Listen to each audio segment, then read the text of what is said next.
लगातार मैं क्वेश्चंस देख रही हूँ। जैसे एक बच्ची आके पूछ रही है, शीतल की दीदी न्यूज़पेपर कैसे करना है, मुझे समझ में नहीं आ रहा, बहुत टाइम टेकिंग है। और कोई बच्चा आके पूछ रहा है कि उनका हिंदी मीडियम था और अब वो इंग्लिश मीडियम में यूपीएससी की प्रिपरेशन करना चाह रहे हैं, उन्हें प्रॉब्लम आ रही है लैंग्वेज के साथ।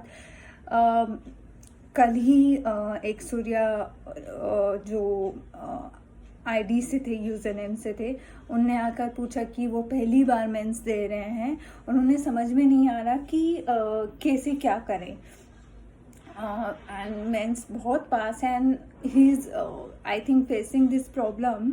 तो मुझे थोड़ा लगा कि जो बच्चे इतनी मेहनत से अगर प्री भी क्लियर कर रहे हैं एंड मेंस की तैयारी में लगे हैं, या जो बच्चे जो हमारे बच्चे हैं जो शायद किसी कारण से पेड कोर्स या फिर महंगे इंस्टीट्यूशंस ज्वाइन नहीं कर पा रहे हैं, जो भी रीज़न हो, चाहे वो छोटे शहर से आ रहे हों, कोई सोशल रीज़न हो, फैमिली रीज़न हो, जिस भी रीज़न से, फाइनेंशियल हो, जिस भी रीज़न से अगर वो गाइडेंस ले से फ्री कोर्स तो कर लेते हैं, पढ़ भी जैसे तैसे वो पा रहे हैं, प्री भी क्लियर कर पा रहे हैं, बट उन्हें समझ में नहीं आ रहा कि डायरेक्शन कैसी लेनी चाहिए मेंस के लिए, कि पहली बार मेंस लिख रहे हैं तो क्या करना चाहिए, अगर हम बिगनर हैं तो हम कैसे क्या जाएं, डायरेक्शन ले सकते कि हाँ चलो हिस्ट्री हम फैमिली हिस्ट्री के साथ तो कर लेंगे, बट कैसे करें, उसके आगे क्या, हिस्ट्री चलो पढ़ लिया, उसके आगे क्या, इकोनॉमी जैसे टफ सब्जेक्ट से कैसे डील करें, राइट। सो लाइक आज ही इस पाल का लगातार क्वेश्चन है कि the inter relation, financial relation, inter centre state relation etcetera topic में उनको डिफ़िकल्टीज आ रही हैं। सो आई थिंक आपके सारे क्वेश्चंस के लिए मैं सजेस्ट कर देती हूँ, पर मेरे पास भी बहुत कम टाइम होता है क्योंकि मुझे भी पढ़ना है और मुझे भी चीज़ें संभालनी होती हैं, बट मैं सजेस्ट कर देती हूँ। जैसे मेंस का जिनका था उनके लिए मैंने एक्सपर्ट का सजेशन दिया था, और भी लोगों को मैं सजेस्ट कर देती हूँ, बट चलो एक साथ ही क्यों ना पूरा सोल्यूशन कर लिया जाए। तो इसलिए पहली चीज़, आज के टारगेट ऑडियंस है मेरी जो बिगनर हैं, एकदम कंप्लीट बिगनर, जो रिसोर्सेज तो ले पा रहे हैं पर उन्हें डायरेक्शन नहीं पता। दूसरे हैं जो पहली बार मेंस दे रहे हैं, तो हम पहले क्वेश्चन उठाएंगे जो पहली बार मेंस दे रहे हैं, क्योंकि ऑलरेडी उनके पास टाइम कम है एंड आई थिंक उन्हें अवसर मिला है मेंस देने का, तो क्यों ना उनको प्रायोरिटी पे रखते हैं, देन फिर हम बिगनर वाले क्वेश्चन पे जाएंगे। तो उसके लिए जो मेरे पास एक्सपर्ट हैं, इन एक्सपर्ट से मैं मिली थी एक ग्रुप में जहाँ पे हम सब साथ में पढ़ रहे थे, एंड मैं मिली, देन मैं उनका ग्रुप ज्वाइन की and everyone call him Akko Akko Akko. So हर एज ग्रुप, चाहे वो बिगनर हो या वेटेरनर एस्पिरेंट हो, जो लंबे समय से डील कर रहे हो या लास्ट अटेम्प्ट हो, सब उन्हें रिस्पेक्ट दे रहे थे।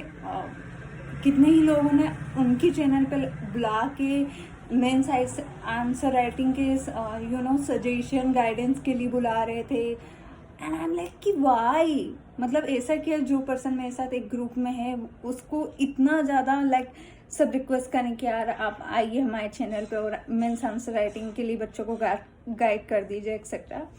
और मैं डाउट में थी, एंड मेरे लिए तो वो बाकी सबकी तरह अक्कू था कि यार ही इज़ माई फ्रेंड जिसके साथ मैं पढ़ रही हूँ, and he is never show off कि यार I am something, we are like friends. तो मैं आई थिंक मुझे हिंदी में बोलना चाहिए, क्योंकि आई थिंक मेरी टारगेट ऑडियंस आज के लिए हिंदी मीडियम के बच्चे हैं,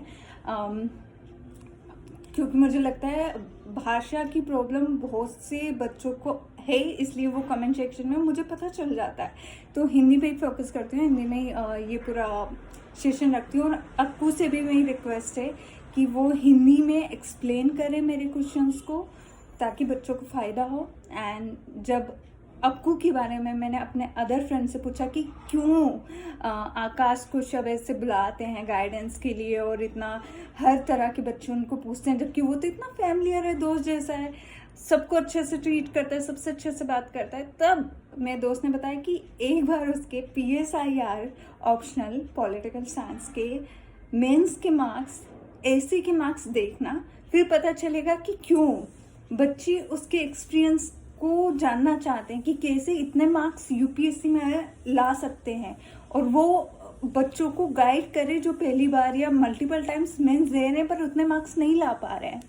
so I got to know about Aakash, and फिर मुझे समझ में आया कि how he can help the student.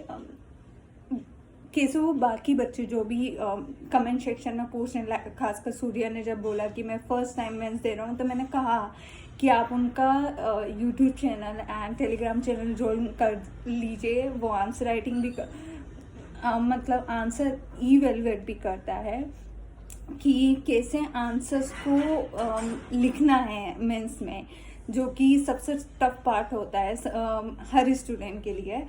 And so Akku, my first question, and I know Akash sir का सिर्फ मेंस यूपीएससी से रिलेशन नहीं है. ही ऑलरेडी क्लियर्ड यूजीसी नेट इन 1 वीक, जिसका वीडियो हम पहले ही डाल चुके हैं कि एक सप्ते में कैसे उन्होंने यूजीसी नेट क्लियर कर लिया था. और हाल फिलहाल उनकी एक और अचीवमेंट बड़ी खास है, बट वो अभी उन्होंने लोगों को रिवील नहीं की है, सिर्फ मुझे पता है, एंड सून वो भी रिवील हो जाएगी.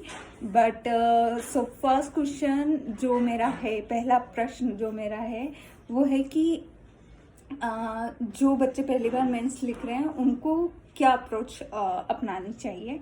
एंड दूसरा कि जो कंप्लीट बिगनर हैं, जो डायरेक्शन लेस हैं, बाकी वो कर तो रहे हैं जैसे तैसे, पर उन्हें नहीं पता कि किस डायरेक्शन में जाना है. This is the second question. तीसरा जो हमारा प्रश्न है, सॉरी इंग्लिश हिंदी हो रहा है क्योंकि हिंदी में ओके. और थर्ड है कि ऑप्शनल के आंसर राइटिंग कैसे करें, खासकर PSIR और ऐसे में, स्पेशली PSIR पॉलिटिकल साइंस में कैसे आंसर राइटिंग करनी है. इन 3 क्वेश्चंस पे आज के लिए एक्सप्लेन कर दीजिए, बाकी क्वेश्चन नेक्स्ट टाइम के लिए हम रखते हैं. धन्यवाद. Next to Akash sir.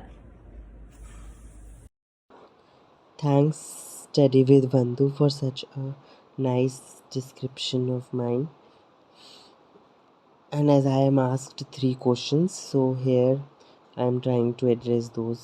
पहला क्वेश्चन था कि बहुत लोग अभी जो मेंस दे रहे हैं उन्हें समझ नहीं आ रहा है कि उनका पहला मेंस है, तो they are feeling anxious and कि they are not prepared. So इसका सल्यूशन यही है कि you have to understand that mains is very subjective.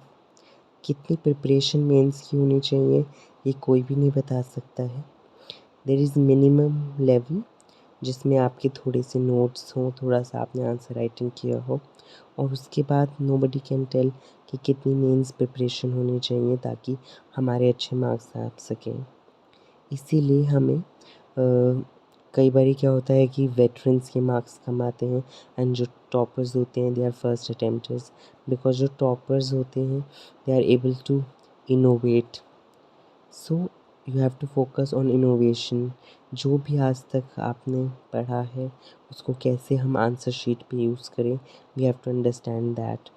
तो जो भी आपने अभी तक पढ़ा है उसी पे बिलीव करें, एंड जो भी आपके पास न्यू नॉलेज है, एक्स्ट्रा नॉलेज है, जो भी आपने स्कूल कॉलेज अपने घर में पढ़ा है, उस सभी को एज एग्जाम्पल्स आप यूज़ करें अपने आंसर्स में, और अपने आंसर्स को और इनोवेटिव बनाएं. So you will be able to give a better means. Then the question on beginners, that is question 2. For this, the beginner should go again and again to the PYQs. जब भी आपको लगे कि क्या मैं सही direction में हूँ, आप उसी टॉपिक का PYQ खोल लीजिए, चाहे वो फिर मेंस के PYQ हो या फिर previous year PYQs of prelims. तो आपको उससे पता चलेगा कि कितना डीप आपको पढ़ना है, कितना ब्रेथ उस टॉपिक का पढ़ना है, और क्या आप सही पढ़ भी रहे हैं या नहीं. कई बार ऐसा होगा कि डायरेक्ट क्वेश्चन नहीं होगा PYQs में, बट इनडायरेक्ट क्वेश्चन आपको ज़रूर मिल जाएंगे कि ये टॉपिक कितना इम्पॉर्टेंट है या इस टॉपिक से कैसे क्वेश्चंस आ रहे हैं. तो ये सब चीज़ें आप समझ पाएंगे, तो आपको थोड़ा कॉन्फिडेंस भी आएगा PYQs को देखने में. तो ये काफ़ी इम्पॉर्टेंट रहेगा. और दूसरी बात ये कर सकते हैं कि आप टॉपर्स को देखिए, जब भी आपको लगे कि आप गलत डायरेक्शन में हैं, कि इन्होंने इस टॉपिक्स के लिए क्या-क्या किया था, और उनकी लाइफ जर्नी आप देखिए, तो आपको कम डाउट्स होंगे।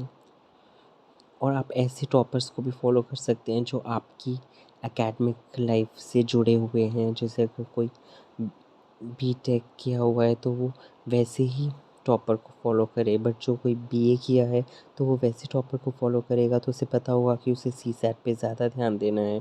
तो इसीलिए हमें अपने मुताबिक ही जो भी टॉपर हैं उन्हें फॉलो करना पड़ेगा। और तीसरी बात ये है कि आप जो भी अपने ग्रुप्स एंड चैनल्स हैं उसमें देखते रहिए कि दूसरे लोग क्या कर रहे हैं इस एग्ज़ाम के लिए, वो क्या किसी चीज़ के लिए कुछ अलग सोर्स पढ़ रहे हैं या अलग तरीके से पढ़ रहे हैं। उन सब को देख के भी आप अपने आप को इनोवेट कर सकते हैं। और तीसरी बात वंदु के द्वारा पूछी गई है कि ऑप्शनल आंसर राइटिंग। तो ऑप्शनल में जो PYQs होते हैं वो बार बार रिपीट होते हैं। तो आपको ऐसे करना है कि जब आप एक दो बार सिलेबस पढ़ लें तो आप उन PYQs को लिखने की कोशिश कीजिए, और जब आप लिख लें तो उसके बाद आप ओपन कीजिए कि वो किस टॉपिक से है, क्या वो उस टॉपिक जो आपने लिखा है उसमें क्या आपके पास इनफ मटेरियल है कि आप उस क्वेश्चन को लिख पाते अगर वो आपके एग्ज़ाम में होता। अगर इनफ कंटेंट नहीं है तो आप अपने नोट्स में भी कंटेंट ऐड करेंगे।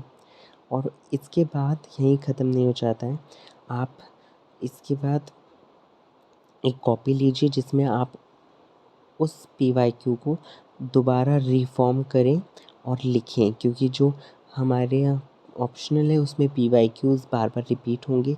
तो बेटर है कि आप एक मॉडल आंसर की तरह कुछ कुछ क्वेश्चंस का जो इम्पोर्टेंट है उनका बना लें, और बहुत सारे PYQs आप प्रैक्टिस कर लें।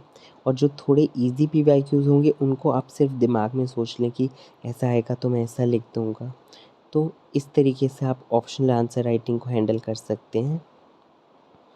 और जो भी आपकी कोचिंग्स हैं उस ऑप्शनल की, तो आप उनके टेस्ट वेट्स देख सकते हैं मॉडल आंसर्स के लिए, जैसे शुभ्रा रंजन है पॉलिटिकल साइंस के लिए, तो ऐसे कर सकते हैं आप। और जो दूसरे स्टूडेंट्स भी किस डायरेक्शन में लिख रहे हैं उनसे आप न्यू पॉइंट्स ले सकते हैं। और जो आप टॉपर्स की कॉपीज़ हैं उनसे भी उन पर्टिकुलर टॉपिक्स पे जिस पे आपने आंसर राइटिंग करी है उनके भी आंसर्स देखिए। जैसे आपने जस्टिस पे की, लिबर्टी पे की, तो आप उनके भी आंसर्स जस्टिस लिबर्टी पे देखें, और कुछ एडिशन करना हो तो आप एडिशन करें। तो इस प्रकार से आप एक कॉपी बना लीजिए पूरी जो PYQs की होगी, और ये आपको तब भी बाद में भी मदद करेगी जब आपका मेंस होगा और 5 दिन की छुट्टी मिलती है, तब आप इन्हीं क्वेश्चंस को रिवाइज कर सकते हैं। Thank you, Vandu, for giving me this opportunity to share few of the things with you all.